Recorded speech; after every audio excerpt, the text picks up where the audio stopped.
Hello friends, welcome to அகத்தியாவின் சமையல். இன்றைக்கி வெண்டைக்காய் வச்சு சூப்பரான ஒரு ரெசிபி பார்க்க போகிறோம். வாங்க வீடியோக்குள்ளார போகலாம்.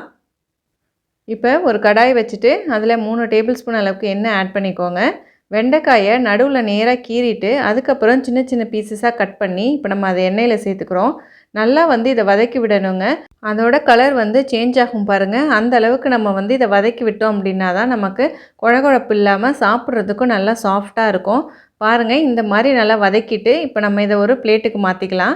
இப்போ அதே கடாயிலேயே 3 டேபிள் ஸ்பூன் அளவுக்கு எண்ணெய் ஆட் பண்ணிவிட்டு அரை டீஸ்பூன் கடுகு, அரை டீஸ்பூன் சீரகம் தாளிச்சிட்டு கருவேப்பிலை தாளிச்சிக்கோங்க.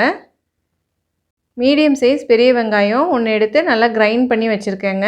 அதை நம்ம இப்போ இதில் சேர்த்துட்டு நல்லா இதை வதக்கி விட போகிறோம்.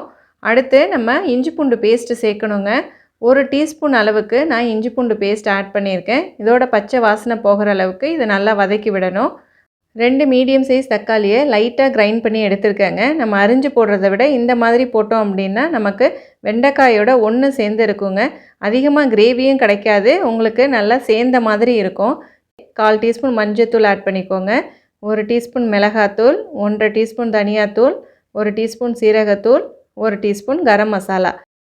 இப்போது நம்ம இதுக்கு தேவையான அளவு உப்பு சேர்த்துட்டு நம்ம இதை நல்லா வதக்கி விடணும். இதுலேருந்து எண்ணெய் பிரிஞ்சு வர அளவுக்கு நல்லா வதக்கி விடணுங்க. அப்போ தான் டேஸ்ட் ரொம்ப சூப்பராக இருக்கும்.